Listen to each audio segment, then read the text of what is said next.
नमस्कार साथियों। Class again सबकी कक्षा में आप सभी का स्वागत है। मेरा नाम है चंद्रलोक भारती और अभी हम लोग रिवीजन करने वाले हैं एक दूसरे टॉपिक के ऊपर और टॉपिक है हमारा प्रेशर।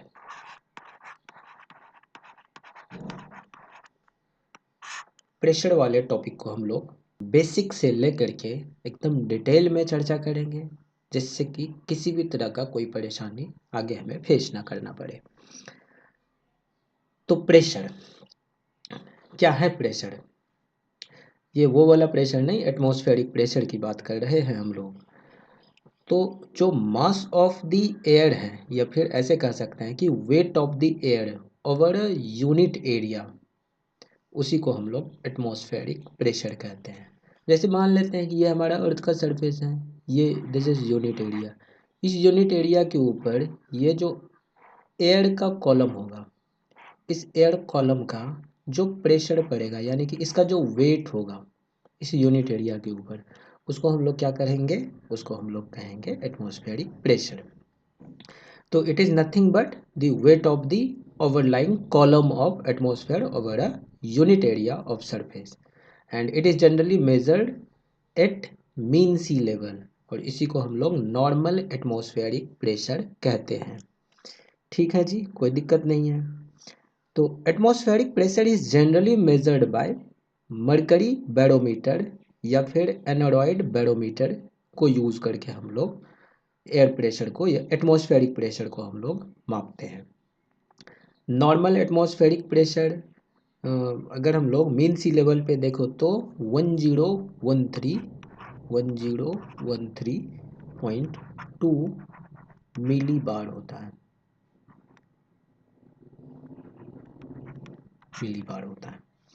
ठीक है, ये मीन सी लेवल पे है।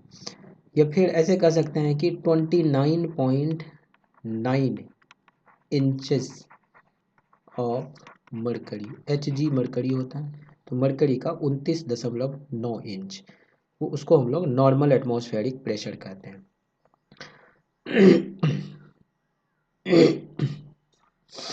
अब देखो, एक कंसेप्ट है, जैसे कि हम लोग टेम्परेचर वाले टॉपिक के अंदर पढ़े थे आइसोथर्म, उसी प्रकार से ये जो हमारा प्रेशर वाला टॉपिक है, इस प्रेशर वाले टॉपिक के अंदर हमारा हो जाएगा आइसो बार। उसमें हम लोग आइसोथर्म पढ़े थे, यहाँ हमारा आइसोबार हो जाएगा। तो मान लेते हैं कि ये हमारा कुछ पॉइंट है, दीज आर सम पॉइंट्स, यहाँ मान लेते हैं ये कुछ पॉइंट्स हैं, और ये पॉइंट्स ऐसे पॉइंट्स हैं जहाँ की सेम प्रेशर है, यहाँ भी प्रेशर सेम, ये सेम प्रेशर है। तो इस सेम प्रेशर वाले पॉइंट को ज्वाइन करने वाला जो लाइन होगा, that line will be known as isobar. इसको हम लोग आइसोबार कहेंगे। Means that points of same pressure is isobar, और line joining the points of same pressure is known as isobar. और अगर हम लोग नॉर्मल रेंज की बात करें, एक ब्लैंक पेज ले लेते हैं, नहीं तो हमारा सारा ये गड़बड़ हो जाएगा। कहाँ मिलेगा blank page? Screen, white screen, ठीक है।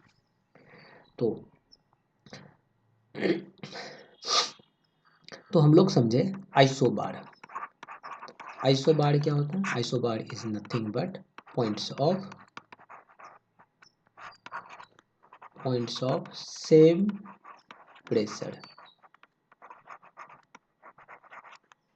पॉइंट्स ऑफ सेम प्रेशर को ज्वाइन करने वाला जो लाइन होता है, उसको हम लोग आइसोबार कहते हैं। तो आइसोबार समझ में आ गया। अब देखो, हम लोग जानते हैं कि जब इंसोलेशन अर्थ का सरफेस रिसीव करता है, तो अर्थ के सरफेस के इंसोलेशन रिसीव करने के बाद यहाँ पे दो तरह के कंडीशंस बनते हैं। अब जैसे कि देखो कि अगर इंसोलेशन बहुत ज़्यादा रिसीव हो गया, अर्थ के सरफेस के ऊपर बहुत ज़्यादा टेम्परेचर हो गया, तो टेम्परेचर अधिक होने के वजह से, और दूसरा ले लेते हैं relatively less temperature. Less temperature इसको हम लोग 20 डिग्री सेल्सियस ले लेते हैं, और ज़्यादा टेम्परेचर इसको हम लोग 40 डिग्री सेल्सियस ले लेते हैं। तो इससे हम लोग कंपेयर कर पाएंगे। ठीक है, तो ये दो सरफेस हैं। अब इन दोनों सरफेस में अभी जस्ट हम लोग टेम्परेचर वाले टॉपिक में हम लोग देखे थे कि ये जो टेम्परेचर अधिक है यहाँ पे, इस अधिक टेम्परेचर होने के वजह से यहाँ का जो ये रीजन होगा, this region will be hot, ये हॉट रीजन होगा। और रिलेटिव टू दिस रीजन, ये वाला रीजन क्या होगा, जहाँ 20 डिग्री सेल्सियस टेम्परेचर है, ये हमारा कोल्डर होगा। अब देखो ये रिलेटिव टर्म है, ये रिलेटिव टर्म है, इसलिए ये हॉट होगा, यानी कि हॉटर होगा, ये कोल्डर वाला रीजन होगा। अब कोल्डर रीजन के ऊपर जो एयर पार्सल है that will be cold air mass, ठीक है। तो यहाँ पे हमारा क्या होगा, कोल्ड एयर मास होगा। तो कोल्ड एयर मास जब होगा तो कोल्ड एयर मास का प्रेशर जो होता है वो हाई प्रेशर होता है, ठीक है जी। और हॉट एयर की, हॉट सरफेस के ऊपर ये जो वार्मर सरफेस है, इस वार्मर सरफेस के ऊपर का जो एयर होगा that will be warm air mass. Warm air mass जो होगा, तो वार्म एयर हमारा लाइट होता है, तो लाइट होने के वजह से ये हल्का होगा। लाइट मतलब हल्का ही होता है, तो ये हल्का होता है। हल्का होने के वजह से ये वार्म एयर मास हमारा राइज करेगा ऊपर, तो राइजेज एबव, ऊपर की तरफ राइज करेगा। ऊपर की तरफ जब ये राइज करेगा तो इसका मतलब ये हुआ कि ये हॉटर रीजन में लो प्रेशर क्रिएट करेगा और ये कोल्डर रीजन में हाई प्रेशर क्रिएट करेगा, ठीक है। तो हमारा रीजन इस तरह से बन गया, ये वाला एक रीजन है, इस रीजन में लो प्रेशर है। एडजॉइनिंग एरिया में चूंकि कोल्डर एयर मास था, तो कोल्डर एयर मास होने की वजह से एडजॉइनिंग एरिया में यहाँ पे हाई प्रेशर हो गया, यहाँ पे भी हाई प्रेशर हो गया, ठीक है जी।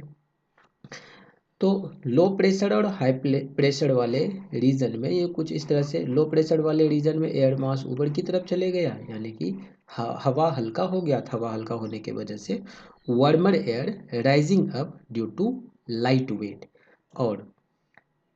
और जो ये हाई प्रेशर वाला जोन है, तो हाई प्रेशर वाले जोन से क्या होगा, अब देखो होता क्या है कि हाई प्रेशर वाले जोन में एयर ज़्यादा है और लो प्रेशर वाले जोन वैकेंट हो चुके हैं, चूंकि अब यहाँ पे एयर है नहीं। तो क्या होगा कि the air from the high pressure zone will rush towards the low pressure zone to fill up the vacant space. Vacant space को फिल करने के लिए ये इधर की तरफ, यानी कि लो प्रेशर जोन की तरफ एयर रश करेगा, एयर आएगा। और इस एयर के आने की वजह से चूंकि एरिया तो हमारा लो प्रेशर है, यानी कि टेम्परेचर अधिक है, टेम्परेचर अधिक होने के वजह से यहाँ जो भी एयर आएगा वो भी थोड़ा वार्मर होते जाएगा और ऊपर उठते जाएगा। Means that this process will continue. कब तक कंटिन्यू करेगा, ये तब तक कंटिन्यू करेगा जब तक ये प्रेशर इक्विलिब्रियम में ना आ जाए, या फिर टेम्परेचर यहाँ पे एक जैसा ना आ जाए। इसका मतलब ये हुआ कि लो प्रेशर वाला रीजन जो है this is hot reason, high pressure वाला रीजन जो है कोल्ड रीजन है, this is also cold region. तो कोल्ड रीजन से हॉट रीजन में, यानी कि हाई प्रेशर से लो प्रेशर की तरफ एयर हमारा रश किया, तो air rushing towards warm region to fill the spaces. तो ये हमारा बेसिक कंसेप्ट हुआ। इसी कंसेप्ट को हम लोग ध्यान में रखेंगे और इसी कंसेप्ट को ध्यान में रख करके हम लोग कई और भी कंसेप्ट को समझेंगे। तो हम लोग जो बेसिक समझे, बेसिक ये था कि लो प्रेशर रीजन कहाँ होगा, वार्म रीजन में होगा।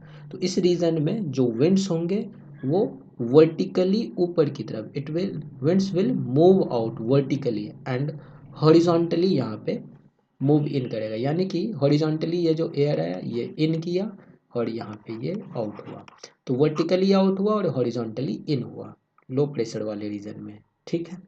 और हाई प्रेशर वाले रीजन में क्या होगा कि यहाँ पे winds will tend to spread, go down and increase the pressure. High pressure वाले रीजन में ये प्रेशर, ये रीजन अगर हाई प्रेशर वाला रीजन है तो विंड्स क्या होगा, यहाँ पे winds will tend to spread, यहाँ पे स्प्रेड आउट होना शुरू करेगा, यानी कि ये इस तरह से ये स्प्रेड आउट हुआ, विंड्स विंड्स स्प्रेड आउट हुआ।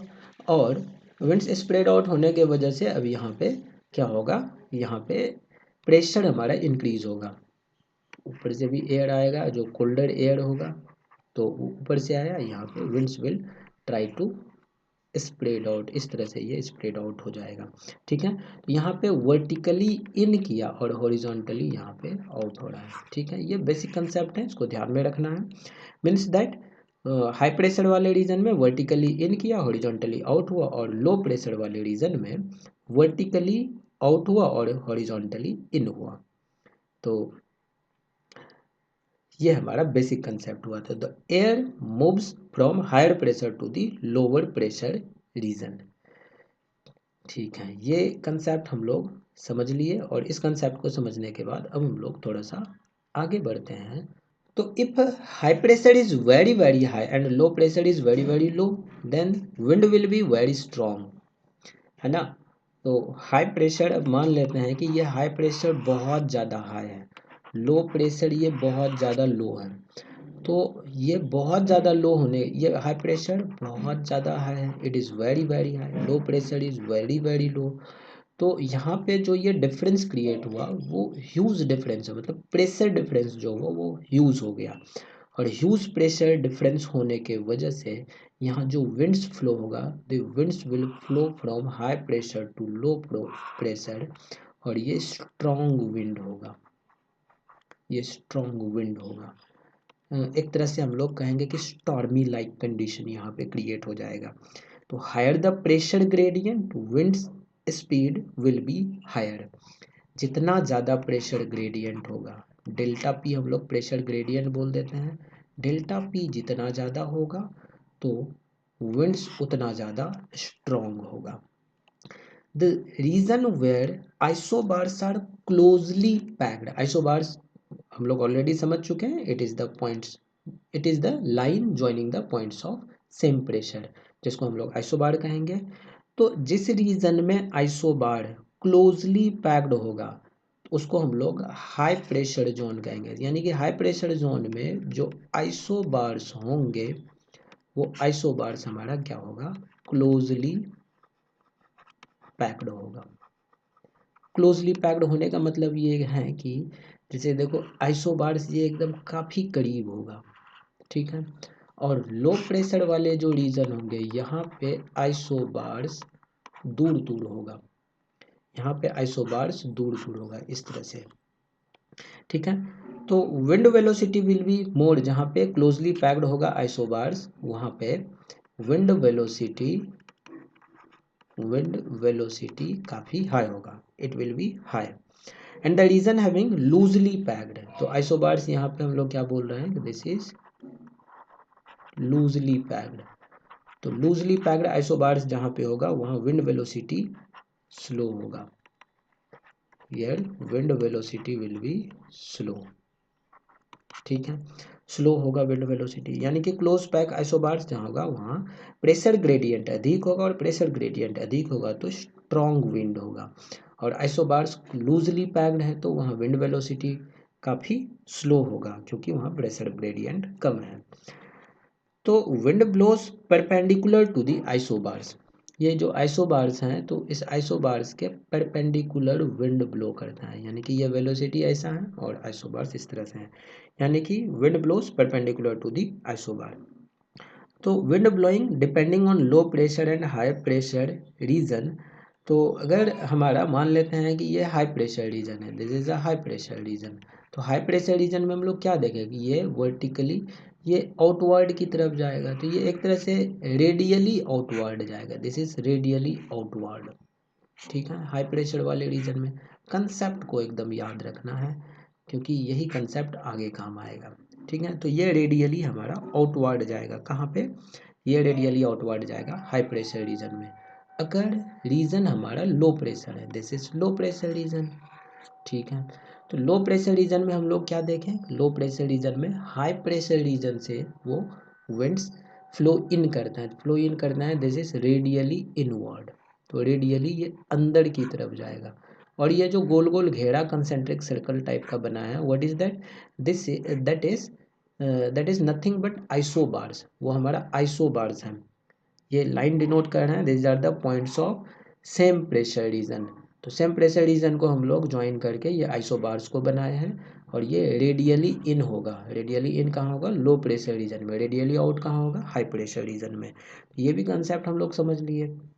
ठीक है, तो कंसेप्ट समझने के बाद हम लोग यहाँ पे जो बेसिक देखे, बेसिक ये था कि प्रेशर सिस्टम के बारे में समझे। प्रेशर सिस्टम में लो प्रेशर कैसे डेवलप होता है, हाई प्रेशर कैसे डेवलप होता है, फिर लो प्रेशर हाई प्रेशर के वजह से विंड्स कैसे बिहेव करता है। प्रेशर ग्रेडियंट देखे, आइसोबार्स देखे। क्लोजली पैक्ड आइसोबार्स होगा तो विंड वेलोसिटी अधिक होगा, और लूजली पैक्ड आइसोबार्स होगा तो विंड वेलोसिटी स्लो होगा। ये चीज़ देखें। और फिर इनको समझने के बाद हम लोग आ जाते हैं एक कंसेप्ट के ऊपर।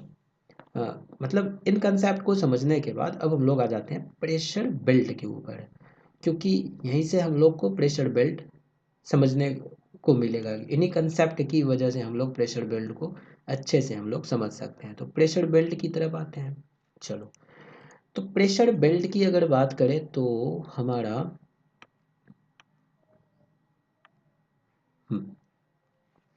जैसे कि इस फोटो में दिख रहा है कि ये सोलर एनर्जी है। सोलर एनर्जी सन से आया, तो डिफरेंट लेटीट्यूड पे different amount of solar energy ये रिसीव कर पा रहा है। ठीक है, तो जो इक्वेटर है, जो कि 0 डिग्री लेटीट्यूड है, वहाँ पे डायरेक्टली सनलाइट रिसीव हो रहा है। मतलब कि यहाँ पे जो हमारा टेम्परेचर होगा वो टेम्परेचर अधिक होगा। तो इस जगह पे टेम्परेचर क्या हो गया? अधिक हो गया। अब अगर टेम्परेचर अधिक होगा तो यहाँ पे प्रेशर क्या होगा?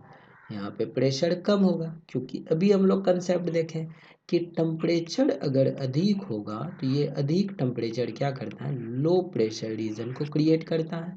टेम्परेचर अगर कम होगा तो वो हाई प्रेशर रीजन को क्रिएट करता है। ठीक है जी, ये चीज़ समझ में आ गया। ठीक है, तो सोलर एनर्जी रिसीव किया ये इक्वेटर, तो ज़्यादा टेम्परेचर हुआ। अभी हम लोग और भी कुछ चीज़ों को देखेंगे, बट अभी जो बेसिक्स हैं उसको समझते हैं। ठीक है, तो ये टेम्परेचर रिसीव किया इक्वेटर पे, हाई टेम्परेचर रिसीव किया, जिस वजह से यहाँ प्रेशर बहुत कम हो गया, यानी कि लो प्रेशर क्रिएट हुआ था। यहाँ पे लो प्रेशर क्रिएट हुआ। तो लो प्रेशर जब क्रिएट होगा, अच्छा लो प्रेशर में हम लोग क्या देखें कि जो वार्म एयर होता है, टेम्परेचर अधिक होने से वार्म एयर ऊपर की तरफ राइज करता है। तो warm air rises and moves towards the pole. That is why यहाँ पे इक्वेटोरियल वाले रीजन में क्या लिखा हुआ है कि इस जगह पे जो भी एयर होगा that air will rise up.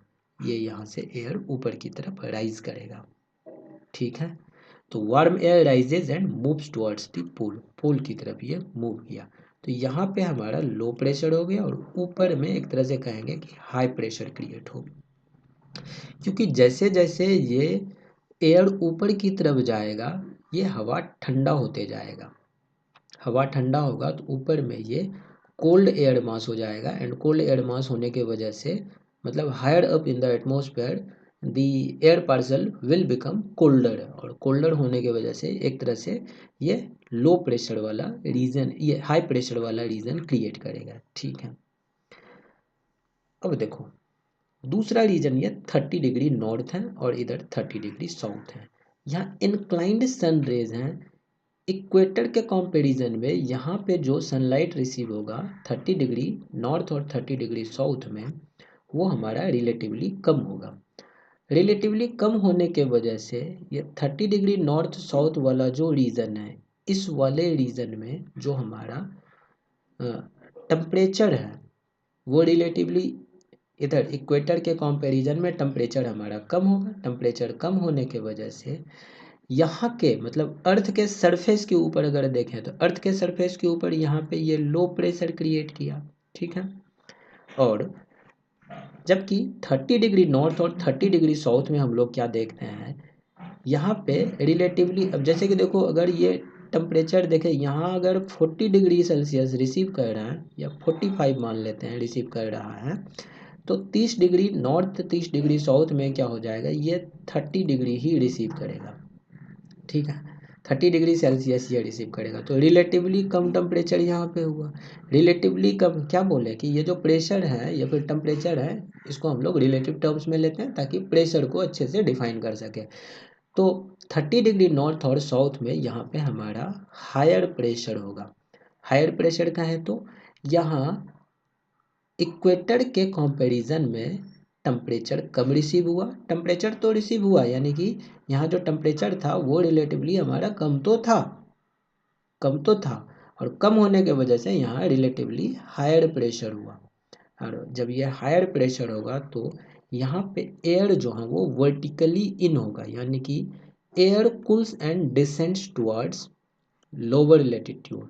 तो अर्थ के सरफेस के ऊपर यहाँ पे क्या हो गया, हाई प्रेशर हो गया। ठीक है जी, तो लो प्रेशर, ये वाला high pressure, and up in the atmosphere ये प्रेशर यहाँ पे रिलेटिवली लोअर प्रेशर होगा।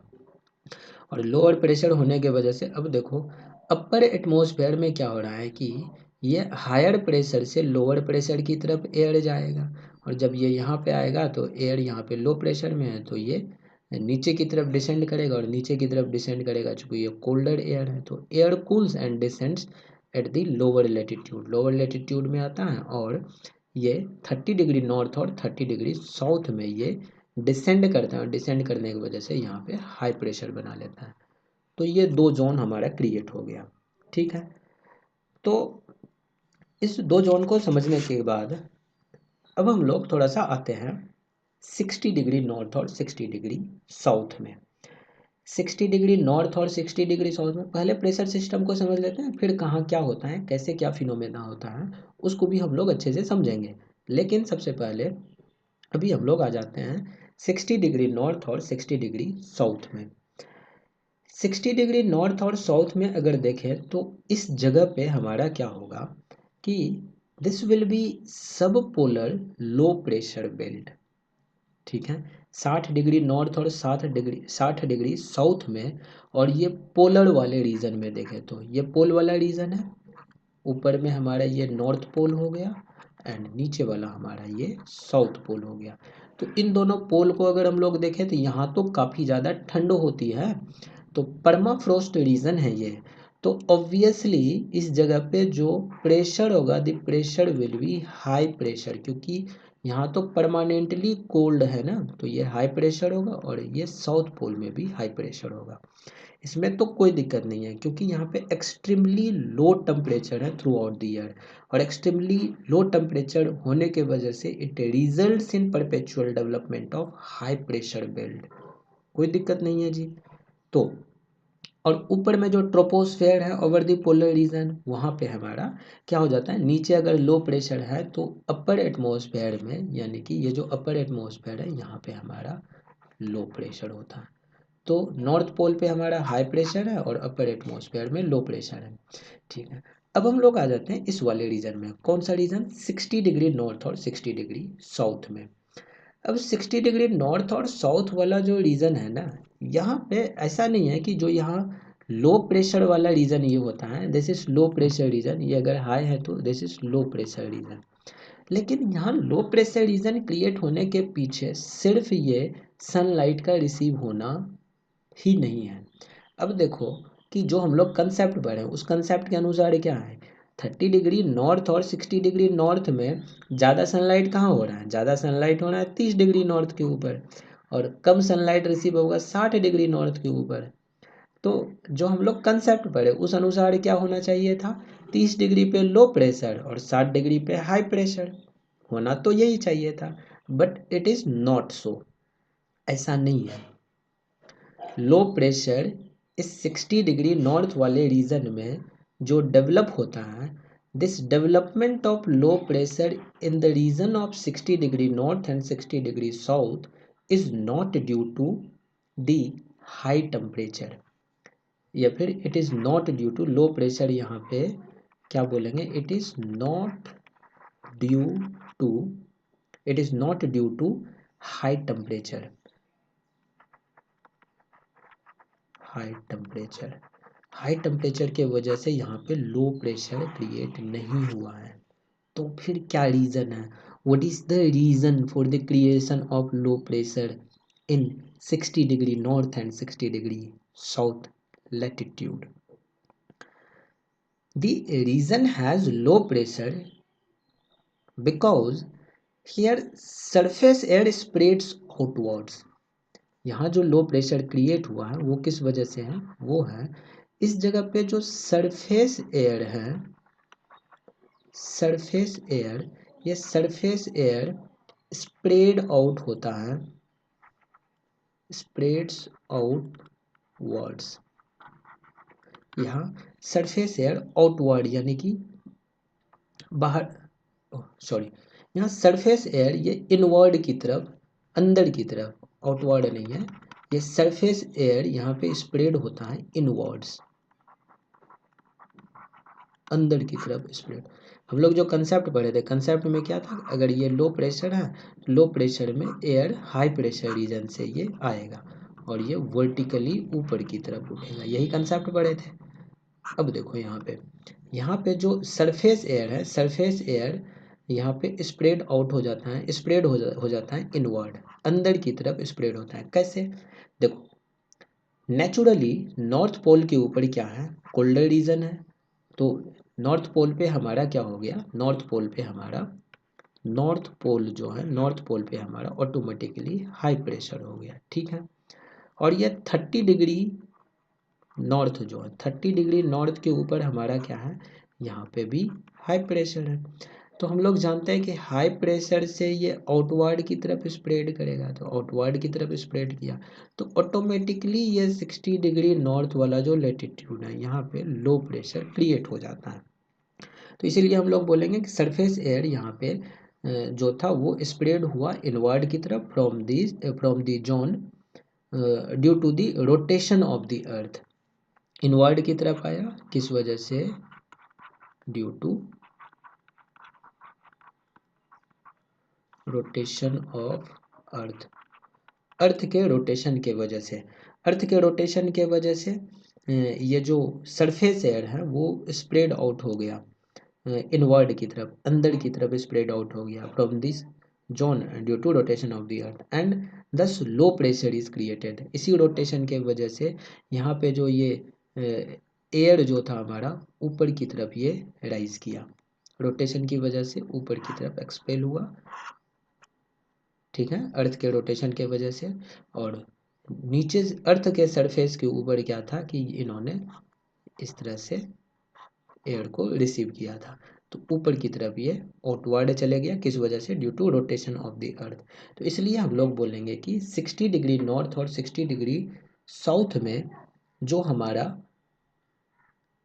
60 degrees Celsius is 140 degrees Fahrenheit. सीढ़ी ने खुद ही डिटेक्ट किया, तो मैं इनको ऑफ कर देता हूँ। गजब।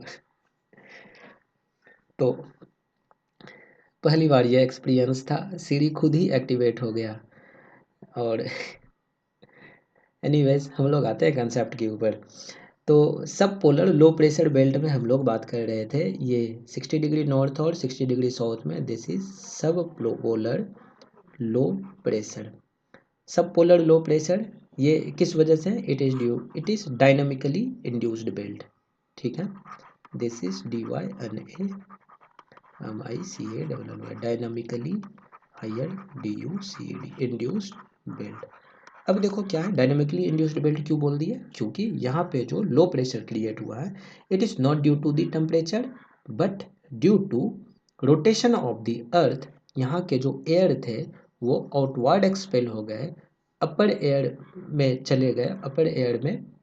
और यहाँ जो कंडीशन क्रिएट हुआ नॉर्थ पोल में, और ये 30 डिग्री नॉर्थ और साउथ लैटिट्यूड में, वहाँ हाई प्रेशर था, जिस वजह से सरफेस एयर जो यहाँ हुआ वो इनवर्ड की तरफ रिसीव हुआ।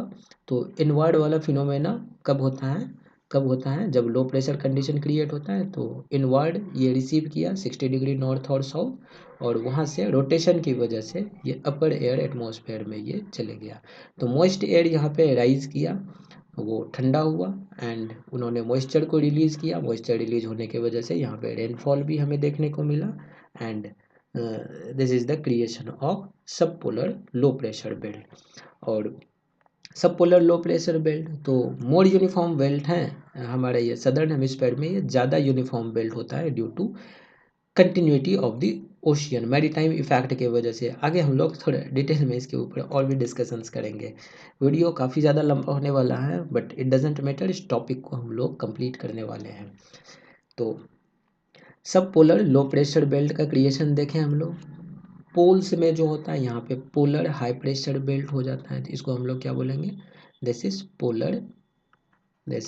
Polar high pressure belt. ठीक है, तो पोलर हाई प्रेशर बेल्ट हो गया, सब पोलर लो प्रेशर बेल्ट हो गया। और यहाँ पे जो 30 डिग्री नॉर्थ और साउथ में क्रिएट हुआ था, दैट दिस इज सब ट्रॉपिकल हाई प्रेशर बेल्ट। इसको हम लोग क्या कहेंगे, सब ट्रॉपिकल हाई प्रेशर बेल्ट। तो STHB शॉर्ट में लिख दिए। ये हमारा डायनेमिकली इंड्यूस्ड बेल्ट होता है। इनका जो ओरिजिन है sub tropical high pressure belt का, its origin is from the rotation of the earth and settling down of the winds from the upper atmosphere. एक तो अपर एटमॉस्फेयर से, ये जो हमारा अपर एटमॉस्फेयर है, इस अपर एटमॉस्फेयर से विंड्स यहाँ पे क्या हो गया, सेटल डाउन हुआ, नीचे की तरफ ये विंड गया।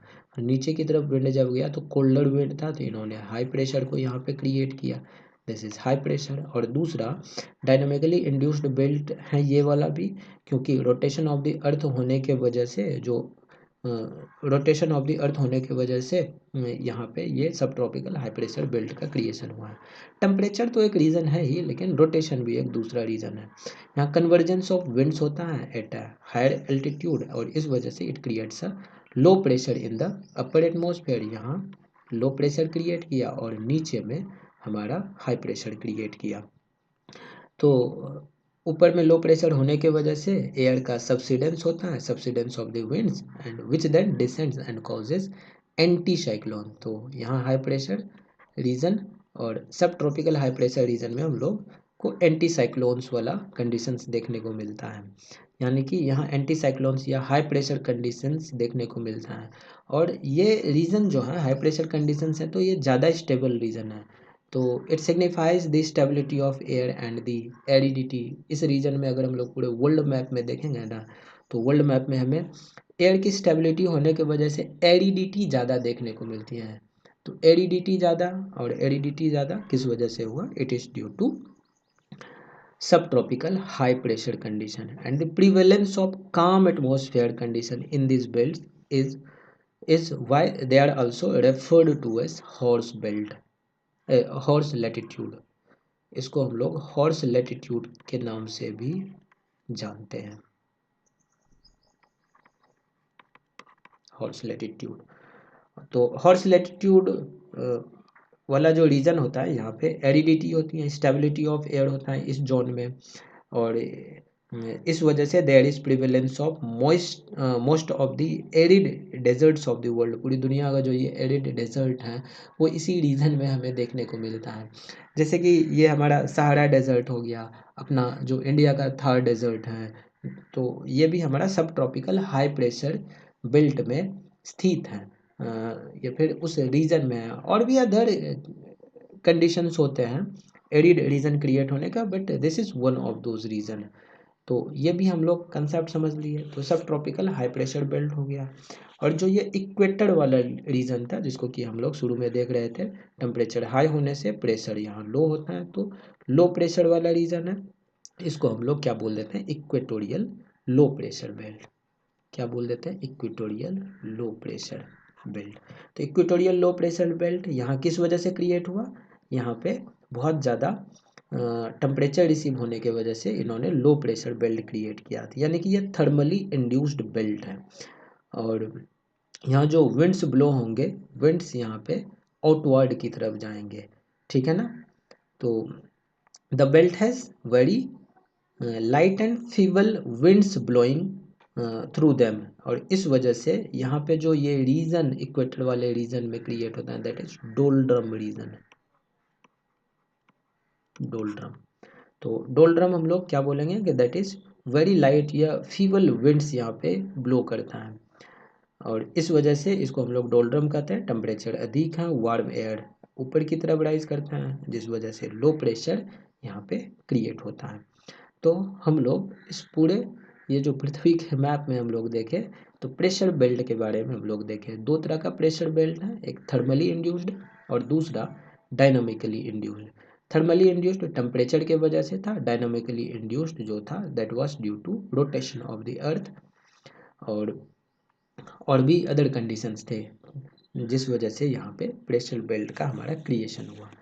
तो इसको समझ लेने के बाद अब हम लोग थोड़ा सा ये समझते हैं कि ये जो विंड हैं, ये जो विंड्स हैं अपने पृथ्वी के ऊपर, तो ये प्रेशर बेल्ट का तो हमारा क्रिएशन हो गया। अभी जस्ट हम लोग देखें, दिस इज हॉर्स लैटिट्यूड, है ना, या हॉर्स लैटिट्यूड था, और इसको हम लोग एक चीज़ और भी बोल रहे थे, यहाँ क्या था, हॉर्स लैटिट्यूड, और यहाँ डोल्ड्रम हमारा क्रिएट हुआ था इक्वेटर वाले रीजन में, ठीक है। अब हम लोग आते हैं विंड्स के ऊपर, और मतलब चर्चा तो विंड्स का ही कर रहे हैं। तो विंड्स क्या है, it is nothing but forces affecting या जनरेटिंग विंड। विंड्स को जनरेट करने वाला या फोर्स को अफेक्ट करने वाला ये हमारा प्रेशर्स वगैरह सब था। तो यहाँ जो ड्राइविंग फोर्सेस था, ड्राइविंग फोर्सेस हमारा क्या था, प्रेशर ग्रेडियंट था, और दूसरा था ग्रेविटेशन। वर्टिकली डाउनवर्ड जब ये एयर आया, जैसे कि यहाँ पे वर्टिकली डाउनवर्ड एयर जा रहा है, दिस इज ड्यू टू, किस वजह से बोल सकते हैं कि ग्रेविटेशन एक फोर्स था। दूसरा हाई प्रेशर से लो प्रेशर, जैसे ये इक्वेटोरियल वाला रीजन है, तो इसको हम लोग क्या बोलेंगे, यहाँ हमारा लो प्रेशर क्रिएट हुआ था। सब ट्रॉपिकल ये हाई प्रेशर क्रिएट हुआ। फिर इस वाले को हम लोग बोल देंगे सब पोलर लो प्रेशर है, और पोलर हाई यहाँ पे क्रिएट हुआ। तो इस वजह से ना यहाँ पे क्या बोलेंगे कि यहाँ पे हमारा ये जो प्रेशर बेल्ट बना, अलग अलग प्रेशर बेल्ट बना, प्रेशर बेल्ट बनने के वजह से सरफेस विंड है और अपर एटमॉस्फेरिक विंड है। तो सरफेस विंड और अपर एटमॉस्फेरिक विंड मिल करके ये बना लेता है एक तरह से कुछ सेल्स को बनाता है, जिसको कि हम लोग हेडली सेल्स कहते हैं, फेडल सेल्स कहते हैं, पोलर सेल्स कहते हैं। तो उसको हम लोग थोड़ा सा डिस्कस करते हैं, लेकिन कुछ चीज़ें हैं, जैसे कि देखो, हम लोग ये जानते हैं कि अर्थ जो है वो रोटेट करता है अपने एक्सिस के ऊपर, और अपने एक्सिस के ऊपर वेस्ट टू ईस्ट की तरफ ये रोटेट करता है। And due to rotation of the earth क्या होता है कि एक फोर्स होता है जिसको कि हम लोग कोरियोलिस फोर्स कहते हैं, कोरियोलिस फोर्स कहते हैं। कोरियोलिस फोर्स ये एक्ट तब करता है जब अर्थ रोटेट करता है। तो अर्थ जब रोटेट करता है, तो रोटेट होने के वजह से, तो सबसे पहले कोरियोलिस फोर्स है क्या, it is nothing but apparent force which seem to deflect any large distance moving object on the surface of the earth in a particular direction depending upon the hemisphere। जैसे कि अर्थ हमारा waste to east की तरफ हमारा क्या बोलते हैं, rotate करता है, और रोटेट करने के वजह से नॉर्दर्न हेमिस्फेयर में, ठीक है, west to earth seen from the northern hemisphere is rotating anti-clockwise, but the same earth rotating from west to east in southern hemisphere, जो कि हमें क्लॉकवाइज डायरेक्शन में देखने को मिलता है। तो नॉर्दर्न हेमिस्फीयर में जो चीज़ें होंगे, ऐसा हमें दिखेगा कि it seems to deflect right. तो नॉर्दर्न हेमिस्फीयर में जो जो भी चीज़ें होगी, तो वो ऐसा लगेगा कि नॉर्दर्न हेमिस्फीयर में ये राइट की तरफ डिफ्लेक्शन होगा, जबकि सदर्न हेमिस्फीयर में ये होगा हमारा लेफ्ट की तरफ डिफ्लेक्शन। इस कंसेप्ट को याद रखना है, बस रिवीजन है, तो उस अनुसार क्वेश्चंस को थोड़ा ध्यान से हम लोग को अटेम्प्ट करने होते हैं। तो but seems but seen from the outside of the earth, objects on the earth always move on straight line and there is no real forces deflecting them, as there is no real deflection। तो इसलिए हम लोग इनको Coriolis कहते हैं। Characteristics इनका ये है कि ये अफेक्ट करता है सिर्फ, it affects only the wind direction not the speed. Wind के डायरेक्शन को बस ये अफेक्ट करता है, स्पीड को अफेक्ट नहीं करता है। It is affected by the wind speed, greater the wind speed greater the deflection. ही जितना ज़्यादा विंड स्पीड होगा उतना ज़्यादा डिफ्लेक्शन होगा, और इक्वेटर के पास डिफ्लेक्शन लगभग 0 होता है, तो no deflection at the equator. यहाँ इक्वेटर के पास एयर का डिफ्लेक्शन नहीं हो पाता। और जो ये पोल है, पोल के पास हमारा मैक्सिमम डिफ्लेक्शन होता है। तो ये था कि डिफ्लेक्शन जो हमारा इक्वेटर के पास होता है, the deflection at the equator seems to zero and at the pole it is maximum. तो फाइनली हम लोग जस्ट ये कह सकते हैं, it is just the effect of the rotating earth. तो कोरियोलिस फोर्स हम लोग एक तरह से कह सकते हैं कि it is directly proportional to the angle of latitude. ये जो लैटिट्यूड है उनके डायरेक्टली प्रोपोर्शनल है। तो कोरियोलिस फोर्सेस क्या बोलेंगे, डायरेक्टली प्रोपोर्शनल टू लैटिट्यूड के जो एंगल है। और कोरियोलिस फोर्स ये हमेशा it always acts perpendicular to the pressure gradient. ये जो प्रेशर ग्रेडियंट होता है इनके परपेंडिकुलर होता है, परपेंडिकुलर टू प्रेशर ग्रेडियंट। तो ये है, तो कोरियोलिस फोर्स ये लगभग हमारा 7 डिग्री नॉर्थ, और ये अगर 7 डिग्री नॉर्थ है और दिस इज 7 डिग्री साउथ, तो इनके बीच में ये डिफ्लेक्शन नहीं होता, यानी कि कोरियोलिस फोर्स यहाँ पे अब्सेंट होता है। Coriolis force is absent here. अब जैसे कि देखो, ये जो हमारा इधर आइडियलाइज्ड अर्थ है, यानी कि जब अर्थ का रोटेशन नहीं हो रहा है तो ये कुछ इस प्रकार से ये बिहेव कर रहा है। आइडियलाइज्ड अर्थ है, और ये दिस इज एक्चुअल अर्थ। जब अर्थ का रोटेशन नहीं हो रहा है तो this is the pictorial representation. तो यहाँ पे हम लोग क्या देखें कि इक्वेटोरियल लो हम लोग ऑलरेडी देख चुके हैं, ये वाला रीजन इक्वेटोरियल लो है, जबकि सब ट्रॉपिकल हाई प्रेशर बेल्ट ये है। फिर यहाँ पे सब पोलर लो है, दिस इज सब पोलर लो, और फिर ये पोलर हाई है। तो ये सारे कंडीशंस हम लोग ऑलरेडी देख चुके हैं। तो हम लोग देख रहे हैं कि ये जो ग्लोबल एटमॉस्फेरिक सर्कुलेशन है, तो circulation of the wind when the earth was not rotating, तो उस केस में क्या होगा, सिंपली यहाँ पे हम लोग देखें कि लो प्रेशर है, तो यहाँ लो प्रेशर है, और लो प्रेशर होने की वजह से सिंपली यहाँ से एयर ऊपर की तरफ राइज करेगा, क्योंकि अर्थ रोटेट कर नहीं रहा है, और यहाँ पे हाई प्रेशर है, सिंपली इस तरह से ये हाई प्रेशर में जा करके ये हो जाएगा। तो इस तरह से ये सिंगल सेल बनाएगा जब ये नॉन रोटेटिंग होगा। हाई प्रेशर लो प्रेशर कुछ वैसा ज़्यादा इधर लफड़ा नहीं होने वाला है। लेकिन जब अर्थ हमारा रोटेट करता है, तो रोटेट करने की वजह से नॉर्दर्न हेमिस्फेयर में हम लोग देखें कि ये हमारा लो प्रेशर है, और दिस इज सब ट्रॉपिकल हाई। तो हाई से लो की तरफ हमारा विंड्स आएगा। अब नॉर्दर्न हेमिस्फेयर में चूंकि अर्थ रोटेट कर रहा है, अर्थ के रोटेट होने की वजह से नॉर्दर्न हेमिस्फेयर में कोरियोलिस फोर्स की वजह से ये राइट की तरफ डिफ्लेक्ट करेगा, और सदर्न हेमिस्फेयर में ये लेफ्ट की तरफ डिफ्लेक्ट किया। तो नॉर्दर्न हेमिस्फेयर में ये हमारा राइट हो गया, और सदर्न हेमिस्फेयर में ये हमारा लेफ्ट हो गया। तो सदर्न हेमिस्फेयर में लेफ्ट की तरफ डिफ्लेक्ट किया विंड, और नॉर्दर्न हेमिस्फेयर में राइट की तरफ डिफ्लेक्ट किया। तो हम लोग ये जान रहे हैं कि अब जैसे कि मान लेते हैं कि नॉर्दर्न हेमिस्फेयर में ये हमारा लो प्रेशर है, ये हमारा हाई प्रेशर है। तो हम लोग जानते हैं कि हाई प्रेशर से लो प्रेशर की तरफ ये विंड आएगा, ठीक है। अब इस विंड का देखो, ये डायरेक्शन के अनुसार हमारा ये वाला राइट हो जाता है और ये वाला लेफ्ट हो जाता है। अर्थ के रोटेशन के वजह से कोरियोलिस फोर्स यहाँ पे एक्ट करेगा, और कोरियोलिस फोर्स होने के वजह से ये विंड को क्या करेगा कि राइट की तरफ ये डिफ्लेक्ट कर देगा। ये नॉर्दर्न हेमिस्फेयर हो गया। उसी प्रकार से सदर्न हेमिस्फेयर में क्या होगा कि ये हमारा हाई प्रेशर है। हाई प्रेशर यानी कि ये जो सब ट्रॉपिकल हाई प्रेशर है, सब ट्रॉपिकल हाई से लो की तरफ हमारा विंड तो ऐसा सीधा जाना चाहिए था, और सीधा जाएगा तो सदर्न हेमिस्फेयर में ये लेफ्ट हो गया और ये वाला राइट हो गया। तो जब अर्थ रोटेट करता है तो रोटेट करने की वजह से सेम कोरियोलिस फोर्स इनके ऊपर भी एक्ट करेगा, तो ये इनको लेफ्ट की तरफ सदर्न हेमिस्फेयर में डिफ्लेक्ट कर देता है।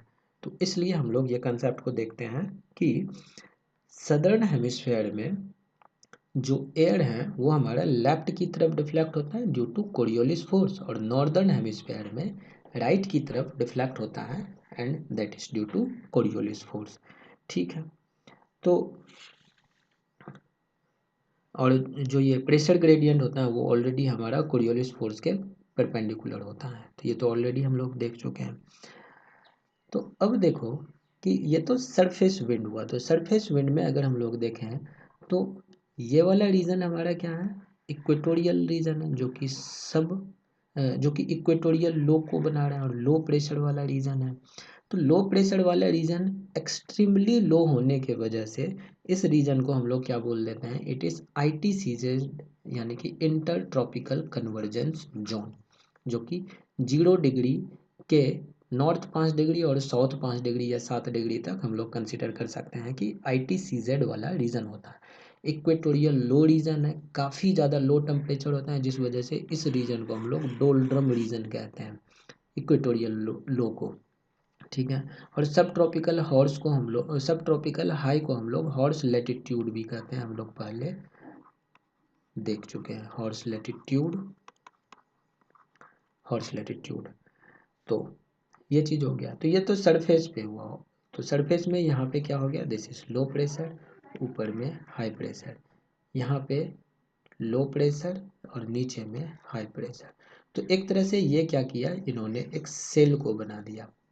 तो इस वाले सेल को, यानी कि इक्वेटर के पास से जो एयर ऊपर उठा और वो सब ट्रॉपिकल हाई में जाकर के नीचे डिसेंड किया, तो इस वजह से नीचे जो अर्थ के सरफेस हैं, अर्थ के सरफेस के पास ये जो है सब ट्रॉपिकल हाई और इक्वेटोरियल लो के बीच में एक विंड हमारा फ्लो कर रहा है, और इस विंड को हम लोग क्या कहते हैं, ट्रेड विंड कहते हैं। इस विंड को हम लोग क्या बोलेंगे, ट्रेड विंड कहेंगे।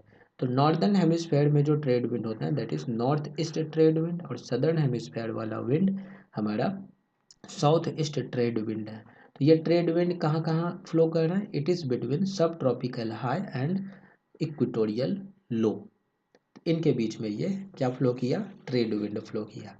अब ये सरफेस विंड है, उसी प्रकार से सब ट्रॉपिकल हाई और सब पोलर लो के बीच में हमारा वेस्टर्लीज फ्लो होता है, सरफेस विंड में वेस्टर्लीज, और in both the northern hemisphere as well as the southern hemisphere, तो दोनों में हमारा ये वेस्टर्लीज फ्लो होता है। तो वेस्टर्लीज कहाँ से कहाँ हो गया, सब ट्रॉपिकल हाई से सब पोलर लो, इसको याद रखना है। और उसी प्रकार से हम लोग सब पोलर लो और पोलर हाई के बीच में पोलर ईस्टर्लीज फ्लो होता है, दिस इज पोलर ईस्टर्लीज। ठीक है। तो पोलर ईस्टर्लीज हो गया हमारा, वेस्टर्लीज हो गया और ट्रेड विंड हो गया। ये सरफेस विंड हुआ अर्थ के सरफेस के ऊपर। ठीक है। अब अपर एयर एटमॉस्फेयर में इस तरह से जो ये सेल क्रिएट होता है, इन सेल्स को हम लोग अलग अलग नाम से जानते हैं। तो ये अलग अलग नाम है, जैसे कि देखो कि ये जो इंटर ट्रॉपिकल कन्वर्जेंस जोन के पास से जो एयर ऊपर की तरफ राइज किया और सब ट्रॉपिकल हाई में नीचे डिसेंड किया, तो ये एक सेल को बनाया, और इस सेल को हम लोग क्या कहते हैं, हैडली सेल कहते हैं। इस सेल को हम लोग क्या कहते हैं, this is known as Hadley cell. और उसी प्रकार से सब ट्रॉपिकल हाई और सब पोलर लो के बीच में जो सेल बना, that cell is known as Ferrel cell. Hadley cell हो गया, फेडल सेल हो गया, और सब पोलर लो और पोलर हाई के बीच में जो सेल बना that is known as polar cell. तो ये 3 सेल्स हैं, इन तीनों सेल्स को याद रखना है, and this is very important. तो हम लोग इसके बारे में भी देख लिए। अब इसके बाद हम लोग जिस टॉपिक पे आते हैं वो टॉपिक है, यानी कि यहाँ जो हमारा एटमॉस्फेरिक अपर एयर सर्कुलेशन जो था, ईस्टर्लीज वेस्टर्लीज ट्रेड विंड्स, इन सबको हम लोग ऑलरेडी अब डिस्कस कर चुके हैं। तो इसके बाद अब आ जाता है एक स्पेशल कंडीशंस के ऊपर आते हैं, जैसे कि देखो जो कॉन्टिनेंटलिटी इफेक्ट और मैरीटाइम इफेक्ट है उसका भी प्रभाव पड़ता है इस प्रेशर बेल्ट के ऊपर। तो उसके लिए हम लोग एक फ्रेश पेज ले लेते हैं, ये वाला हमारा हो गया 0 डिग्री लेटिट्यूड। ये जो गोल गोल घेरा दे रहा है इसको हम लोग कॉन्टिनेंट मान लेते हैं। ठीक है, दिस इज कॉन्टिनेंट। ठीक। तो दिस इज नॉर्दर्न हेमिस्फेयर, और नॉर्दर्न हेमिस्फेयर में ज़्यादा से ज़्यादा एरिया हमारा क्या है, लैंड वाला एरिया है। And this is southern hemisphere, southern hemisphere में हमारा लैंड एरिया काफ़ी कम है, ज़्यादा से ज़्यादा ओशियंस हैं। तो इधर में ज़्यादा से ज़्यादा क्या है, ओशियंस हैं। ये वाला हमारा ओशियंस है, दिस इज आल्सो ओशियंस। तो देखो होता क्या है, अभी जस्ट हम लोग देखें कि यहाँ पे क्या होगा, here we will have polar high. ठीक है, इस जगह पे हम लोग देखें कि यहाँ पोलर हाई होगा, यहाँ सब पोलर लो होगा। ठीक है, यहाँ पे सब ट्रॉपिकल हाई होगा और यहाँ पे हमारा इक्वेटोरियल लो होगा। ठीक है, ये प्रेशर कंडीशन हम लोग प्रेशर बेल्ट वाले अभी टॉपिक में देखें। लेकिन हमारा जो अर्थ का सरफेस है वो वैसा नहीं है जैसा हम लोग समझ रहे हैं। पूरा का पूरा प्लेन तो है नहीं, ओशियंस हैं, कॉन्टिनेंट्स हैं। ओशियंस है तो मैरीटाइम इफेक्ट होगा, कॉन्टिनेंट है तो कॉन्टिनेंटल इफेक्ट होगा, जिस वजह से ये कंडीशन थोड़ा रिवर्स हो जाता है। अब देखो होता क्या है कि ये जो पोलर हाई है, पोलर हाई में ये जो पोल वाले रीजन है, उस पोल वाले रीजन में ओशियन और कंटिनेंट के ऊपर चूंकि परमाफ्रॉस्ट वाला रीजन है, तो ये पोलर हाई हमारा पोलर हाई ही रह जाता है। ठीक है, ओशियंस में भी और कॉन्टिनेंट में भी ये हमारा पोलर हाई ही रह जाता है, क्योंकि यहाँ टेम्परेचर बहुत कम है जिस वजह से प्रेशर हाई रह जाता है। तो ये तो हमारा पोलर हाई ही रह गया। ठीक है, अब देखो कि जब ये पोलर हाई है,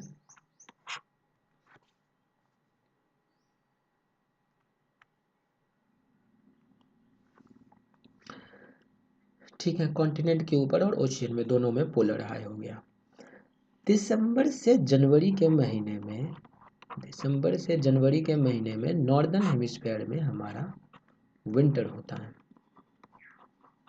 ठीक है, और जुलाई के महीने में हमारा समर होता है, मतलब मई जून जुलाई जो है दिस इज समर।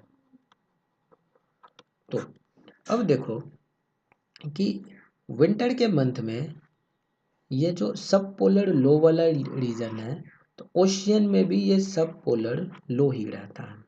ठीक है, और तो ओशियन में हमारा ये क्या हो जाएगा, सब पोलर लो रहता है। लेकिन टेम्परेचर अधिक होने के वजह से due to continentality effect, pressure belt in the sub polar region splits in sub polar low in the ocean, ocean में सब पोलर लो हो जाता है, और sub polar high in the continent, यहाँ पे सब पोलर हाई हो जाता है। किस वजह से, it is due to continentality effect. तो इस वजह से हम लोग यहाँ पे देखते हैं कि विंटर के मंथ्स में sub polar low pressure belt वो हमारा ब्रेक हो जाता है इनटू डिफरेंट सेल्स, अलग अलग सेल्स में ब्रेक हो जाता है। तो यहाँ पे एक सेल बन जाता है और यहाँ पे एक सेल बन जाता है, और ये हमारा कॉन्टिनेंट वाला हिस्सा है। तो ये सब पोलर हाई हो गया, इधर सब पोलर लो हो गया। तो इस तरह से ये डिवीजन हो जाता है, यानी कि ये जो सब पोलर लो वाला रीजन था, ये सब पोलर लो हमारा स्प्लिट हो गया विंटर के मंथ में। कॉन्टिनेंटलिटी इफेक्ट के वजह से सब पोलर लो हमारा सब पोलर हाई हो गया कॉन्टिनेंट पे, जबकि ओशियन पे सब पोलर लो ही रहा। दूसरे तरफ जैसे कि जुलाई वगैरह सब का महीना में जो गर्मी का महीना होता है, समर मंथ में, समर के महीने में क्या होता है कि ये देखो यहाँ सब ट्रॉपिकल हाई है। ठीक है, ओशियंस में भी ये सब ट्रॉपिकल हाई, इधर ओशियन है, दिस इज ऑल्सो सब ट्रॉपिकल हाई। बट होता क्या है कि बहुत ज़्यादा गर्मी होने की वजह से कॉन्टिनेंटलिटी इफेक्ट, कॉन्टिनेंट्स बहुत ज़्यादा है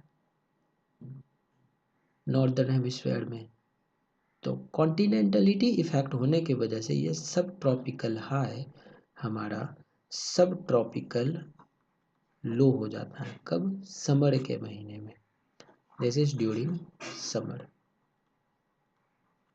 और ये ऊपर वाला हमारा विंटर के मंथ में था। तो सब ट्रॉपिकल हाई जो है वो हमारा स्प्लिट हो जाता है सब ट्रॉपिकल लो में, किस वजह से, कॉन्टिनेंटलिटी इफेक्ट के वजह से, कॉन्टिनेंटलिटी इफेक्ट के वजह से। और अब चूंकि विंटर का महीना 3-4 महीने का ही होता है, बाकी के महीने समर हो जाते हैं, तो जिस वजह से कॉन्टिनेंटलिटी इफेक्ट के वजह से यहाँ पे सब ट्रॉपिकल हाई हमारा सब ट्रॉपिकल लो में बदल जाता है। तो यहाँ पे एक अलग सेल बन जाता है, और यहाँ इस तरह से ये अलग सेल बन जाता है। तो इसलिए यहाँ पे प्रेशर बेल्ट जो हमारा सब ट्रॉपिकल रीजन में है वो स्प्लिट हो जाता है, sub tropical high in the oceans and sub tropical low on the continent. तो इस वजह से ये एक प्रेशर सेल को बनाता है यहाँ पे, ठीक है। तो समर के महीने में सदर्न हेमिस्फेयर में, तो ये तो नॉर्दर्न हेमिस्फेयर की हम लोग बात किए, ठीक है। सदर्न हेमिस्फेयर में क्या होता है कि लेस कॉन्टिनेंटलिटी इफेक्ट है, जिस वजह से सब पोलर लो और सब ट्रॉपिकल हाई ये हमारा वीक नहीं हो पाता है। यानी कि ये जो सब पोलर लो हमारा सब पोलर हाई में बना था और सब ट्रॉपिकल हाई हमारा सब ट्रॉपिकल लो में बना था, वो स्प्लिट नहीं होता है। इसीलिए सदर्न हेमिस्फेयर में वेस्टर्लीज, ठीक है, सदर्न हेमिस्फेयर में क्या बोलेंगे कि no continentality effect, CONTINENTALITY, no continentality effect. No continentality effect के वजह से यहाँ सब पोलर लो और सब ट्रॉपिकल हाई, ठीक है, ये वीक नहीं होता है, इट इज़ नॉट वीक, ये वीक नहीं होता। और जब ये वीक नहीं होता है तो देयरफॉर सदर्न हेमिस्फेयर में जो वेस्टर्लीज होते हैं,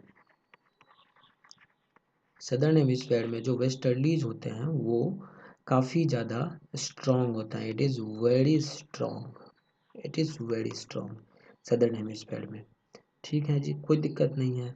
और पोलर हाई और इक्वेटोरियल लो जो है वो तो हमारा अनअफेक्टेड रहता है both during the summer as well as in the winter during the in the northern and southern hemisphere.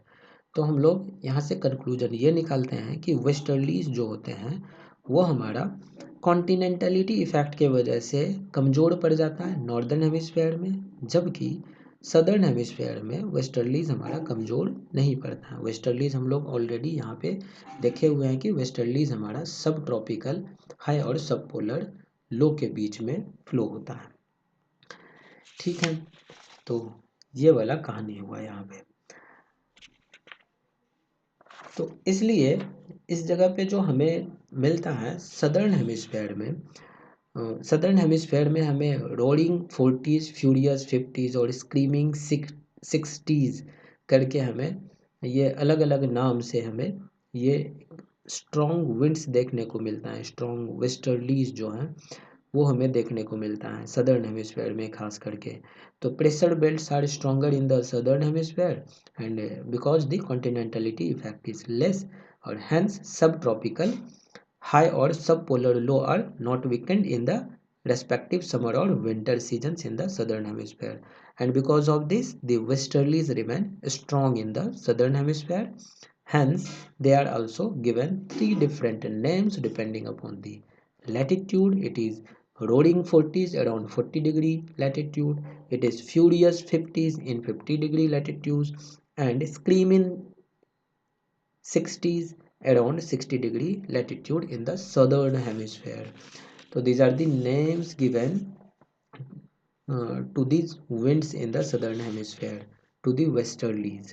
तो ये वाला कहानी था हमारा यहाँ पे। अब देखो ट्रेड और ट्रॉपिकल स्टर्लीज जो होते हैं, these are strong high moisture holding capacity winds, and westerlies are more variable in the northern hemisphere. तो इसलिए they carry the heat from sub tropical to the temperate region, and they also shift with shifting of pressure belt especially in the regions of California, Spain, पुर्तगाल, central Chile, southern Africa and south west Australia. And sub tropical high cells in the oceans are called by some names, जैसे कि Atlantic में सब tropical high जो हैं उनको Azores high कहा जाता है, या फिर बरमूडा हाई भी कहा जाता है, हवाईयन हाई कहा जाता है पैसिफिक ओशियन में। और जो सब पोलर लो हैं उनको कुछ नाम से जाना जाता है, जैसे कि आइसलैंडिक लो जो कि अटलांटिक ओशियन में है, या एलुशियन लो पैसिफिक ओशियन में है। सब पोलर लो को इस नामों से बोला जाता है। In the southern hemisphere we do not have such sub tropical high और sub polar low because there we do not have uniform maritime and less continentality effect. तो ये कहानी था हमारा यहाँ तक। ये जो प्रेशर बेल्ट शिफ्ट होता है with the shifting of the sun and in the direction of the shifting of the sun, except for the polar pressure belt. Polar high do not shift, but they shrinks or expand slightly. Polar high जो है वो हमारा expand नहीं होता है, या फिर ऐसे कहेंगे कि पोलर हाई जो है वो हमारा शिफ्ट नहीं होता है, ये बस श्रिंक होता है, या फिर स्लाइटली ये एक्सपेंड करता है, क्योंकि वो परमाफ्रोस्ट वाला रीजन है, that is why this is the case. और जो हेडली सेल्स हैं, फेडल सेल्स हैं और पोलर सेल्स हैं, तो हेडली सेल्स, पोलर सेल्स और Ferrel cells, this together form the primary atmospheric circulation of the air. और तो प्राइमरी एटमॉस्फेरिक सर्कुलेशन में हमारा दो पार्ट हैं, एक सरफेस विंड है जिसको कि हम लोग ट्रेड विंड, वेस्टर्लीज और ईस्टर्लीज के नाम से जानते हैं। ट्रेड विंड ऑलरेडी हम लोग जान रहे हैं कि ये मतलब एक तरह से कहेंगे कि इक्वेटोरियल लो और सब ट्रॉपिकल हाई के बीच में है। और फिर हमारा वेस्टर्लीज हैं, ईस्टर्लीज हैं, पोलर ईस्टर्लीज भी हैं। तो these are planetary surface wind, and इसको प्लानिटरी सरफेस विंड इसलिए कहते हैं because they flow over the whole of the planet earth, इसीलिए प्लानिटरी सरफेस विंड है। और दूसरा है अपर एटमॉस्फेरिक विंड, जिसको कि हम लोग सेकेंडरी विंड्स कहेंगे। तो इसमें आ जाता है हमारा जो क्या बोलेंगे कि सेकेंडरी एटमॉस्फेरिक सर्कुलेशन में हमारा आ जाता है वर्ल्ड पूल हो गया, सीजनल फिनोमेना वगैरह सब जो होता है, जैसे साइक्लोन्स हो गया, ट्रॉपिकल, एक्स्ट्रा ट्रॉपिकल या टेम्परेट या फ्रंटल साइक्लोन्स, मॉनसून विंड जिसमें सीजनल फिनोमेना है। और टेरिशियरी एटमॉस्फेरिक सर्कुलेशन में हमारा लोकल फिनोमेना में लैंड या सी ब्रीज वगैरह सब जो होता है, माउंटेन वैली विंड्स हुआ, warm and cold local winds in the different parts of the world, ये सब हमारा टेरिशियरी एटमॉस्फेरिक सर्कुलेशन में आ जाता है। तो देखो एक चीज़ है कि ये प्लानिटरी सरफेस विंड्स जो था, जिसको कि हम लोग ग्लोबल विंड कहते हैं, इसमें हमारा ट्रॉपिकल ईस्टर्लीज जो होते हैं, this is north east trade wind और this is south east trade wind. तो इसी को ना हम लोग ट्रॉपिकल ईस्टर्लीज भी कहते हैं, this is also known as EASTERLIES, easterlies इनको कहा जाता है। तो ये स्ट्रॉन्ग विंड्स होता है with high moisture holding capacity. और यहाँ पे हमें डोलड्रम वाला रीजन देखने को मिलता है, डोलड्रम वाला फिगर हमें यहाँ देखने को मिला था। हियर वी हैव,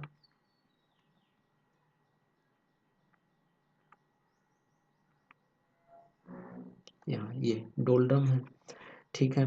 और ट्रेड डोलड्रम क्या होता है, it is a region where the trade winds converge and vertically rises. अब ट्रेड विंड यहाँ पे देखो ये कन्वर्ज हो रहा है, नॉर्दर्न हेमिस्फेयर में ये ट्रेड विंड, सदर्न हेमिस्फेयर का ये ट्रेड विंड कन्वर्ज हो रहा है, कन्वर्ज हो करके ये वर्टिकली ऊपर की तरफ राइज कर जाता है। तो वर्टिकली ऊपर की तरफ ये हमें राइज करता हुआ इधर दिख रहा है। तो जिस वजह से यहाँ जो एक स्पेस बनाया, ये लो प्रेशर वाला रीजन, ये एक स्पेस बनाया जिसको कि हम लोग डोलड्रम कहते हैं। And it is not easy to sail out of such region, इस रीजन में सेल करना काफ़ी ज़्यादा मतलब डिफ़िकल्ट टास्क होता है। तो इसलिए ये हमारा डोलड्रम रीजन हो गया। और इसके बाद हमारा आ जाता है जैसे ये वेस्टर्लीज हैं, तो वेस्टर्लीज हमारा सब ट्रॉपिकल हाई और सब पोलर लो के बीच में है। ये बहुत ज़्यादा वेरिएबल होता है in the northern hemisphere and it is very strong in the southern hemisphere, already हम लोग अभी डिस्कस कर रहे थे, due to the continentality effect and more maritime effect, and it is weaker over the continent and always in the northern hemisphere westerly. और westerlies हमारा southern hemisphere में बहुत स्ट्रॉन्ग होता है, रोरिंग 40s, स्क्रीमिंग 60s और furious 50s, इस तरह से उनका नाम दिया गया। फिर पोलर स्टर्लीज हैं, polar easterlies it is strong in the southern hemisphere. और जो प्लानिटरी विंड्स हैं in the respective region also affect the oceanic circulation and the ocean current। तो यहाँ पे हम लोग तीन चीज़ देखें, प्राइमरी एटमॉस्फेरिक सर्कुलेशन जिसको कि हम लोग ग्लोबल सर्कुलेशन या मेन सर्कुलेशन है हमारा, सेकेंडरी एटमॉस्फेरिक सर्कुलेशन में हमारा सीजनल एटमॉस्फेरिक सर्कुलेशन आ गया, और टेरिशियरी एटमॉस्फेरिक सर्कुलेशन में लोकल या रीजनल एटमॉस्फेरिक सर्कुलेशन आ जाता है। और तो ये कंडीशंस हम लोग देखे। जैसे कि देखो कि अगर हमारा लो प्रेशर रीजन है ना, जैसे कि ये लो प्रेशर रीजन है, तो लो प्रेशर रीजन के अराउंड जो मतलब जो क्या बोलते हैं, जो विंड्स होते हैं, low pressure will try to suck the winds inward, अंदर की तरफ, ये हम लोग देखे थे ना कि ये अंदर की तरफ अपनी तरफ विंड्स को खींचता है। तो अगर ये आइसोबार्स हैं तो एक तरह से कह सकते हैं कि ये अपनी तरफ ये अगर स्पाइरल की तरफ अगर हम लोग ऐसे करके देख लें तो अपनी तरफ ये विंड्स को खींचता है ना। It tries to suck the wind inside making it go. तो लो प्रेशर के अराउंड हम लोग क्या बोलेंगे कि एंटी क्लॉक वाइज डायरेक्शन में विंड आता है। और हाई प्रेशर जो होता है, हाई प्रेशर के अराउंड ये क्लॉक वाइज डायरेक्शन में होते हैं। तो winds will go outward in the clock wise direction. तो आउटवर्ड फिनोमेना हाई प्रेशर में होता है, लो प्रेशर में इनवर्ड फिनोमेना होता है। तो ये सब था हमारा इस विंड वाले चैप्टर में। कुछ लोकल विंड्स हैं, लोकल विंड्स को अगर हम लोग देखें तो लोकल विंड्स का अलग अलग नाम है। जैसे कि एल्पाइन रीजन जो होते हैं, एल्प्स वगैरह सब में, वहाँ पे फोन नाम से एक विंड है, लोकल विंड है, जिसको वार्म और ड्राई विंड होता है। ये levered side of the Alps mountain में, इनके जो नॉर्दर्न स्लोप्स हैं उसमें टेम्परेचर अधिक होने की वजह से it is around 40 degree Fahrenheit. तो इसीलिए इनके जो वैलीज़ हैं स्विट्ज़रलैंड के, उनको हम लोग क्लाइमेटिक ओसिस कहते हैं। विंटर के समय में ये क्लाइमेटिक ओसिस बनता है। फिर चिनूक जो हैं, Chinook Rockies in the northern Africa, वहाँ पे उनके ईस्टर्न स्लोप जो लीवर्ड साइड हैं वहाँ पे हमें चिनूक नाम का एक लोकल विंड्स देखने को मिलता है। And that is also warm and dry wind. Snow eaters जो होते हैं, it melts the underlying snow covers. और उसी प्रकार से वार्म एंड ड्राई विंड्स में डस्ट लेडन विंड्स में आ जाता है, जैसे कि ब्रिक फिल्डर ऑस्ट्रेलिया में, उनके विक्टोरिया रीजन में। फिर ब्लैक रोलर यूएसए में, जो ग्रेट प्लेन्स हैं यूएसए का, उस वाले रीजन में। शमाल हो गया in Persian gulf and north Wester in New Zealand. हमारे इंडिया में भी एक लोकल विंड है जिसको कि हम लोग लू कहते हैं। It is hot dry winds, 45-50 degree Celsius के बीच इनका टेम्परेचर होता है जब उस समय लू फ्लो होता है। वेस्ट टू ईस्ट ये ब्लो करता है। अर्जेंटीना और उरुग्वे वाले रीजन में जोंडा नाम का एक हमारा लोकल विंड्स हैं। उसी प्रकार से अफ्रीका में हमें हरमटान देखने को मिलता है। नॉर्थ ईस्ट और ईस्टर्न वाले रीजन से वो वेस्ट की तरफ चलता है, जिसको डॉक्टर विंड भी कहते हैं। It is extremely dry and warm wind. It is in Africa, north west Africa से नॉर्थ ईस्ट अफ्रीका की तरफ ये जर्नी करता है। And it the journey is over the Sahara region. और सिरोको हैं, खड़ा शाम हैं, गिबली हैं अफ्रीका में। सहारा से मेडिटेरेनियन वाले रीजन तक जाता है, वहाँ से वो इटली और स्पेन तक पहुँचता है। वार्म और ड्राई डस्टी विंड होता है, जिसको कि ब्लड रेन भी कहते हैं। And this blood rain is due to red sand with the rain, जो कि सिरोको में होता है। तो these are some local winds, important होता है, एग्जाम्स में पूछे जाते हैं। तो ये लोकल विंड्स वगैरह सब के बारे में हो गया।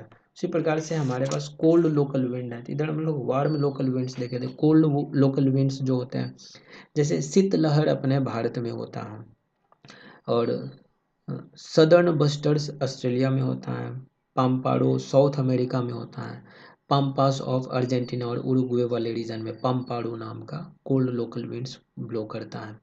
ब्लिजार्ड होता है जो कि वायलेंट कोल्ड विंड्स होता है, फ्लो करता है from both the poles to the US and Canada. और रशिया में इसी को बुरान या पुर्गा कहा जाता है, जो कि लोकल नेम है वहाँ पे। और मिस्ट्राल स्पेन वाले रीजन में, स्पेन और फ्रांस में मिस्ट्राल जो कि कोल्ड लोकल विंड है, वहाँ का जो एल्प्स हैं, एल्प्स से लेकर के मेडिटेरेनियन सी की तरफ ये ब्लो करता है। और मिस्ट्राल के वजह से सडन ड्रॉप हो जाता है टेम्परेचर में टू बिलो फ्रीजिंग पॉइंट। फिर यूरोप में बोरा नाम का एक कोल्ड लोकल विंड ब्लो करता है around the Adriatic sea region. तो ये सब कुछ कोल्ड लोकल विंड्स हैं जो कि विंटर के मंथ्स में ब्लो करते हैं। तो this was all from the topic pressure. I guess आप सभी लोगों को समझ में आ गया होगा। And let's end the topic, और नेक्स्ट लेक्चर में हम लोग एक नए टॉपिक के ऊपर डिस्कस करेंगे। चैनल पर अगर आप लोग नए हैं तो चैनल को सब्सक्राइब कर सकते हैं, साथियों के साथ इनको शेयर भी कर सकते हैं। मिलते हैं अगली वीडियो में। जय हिंद।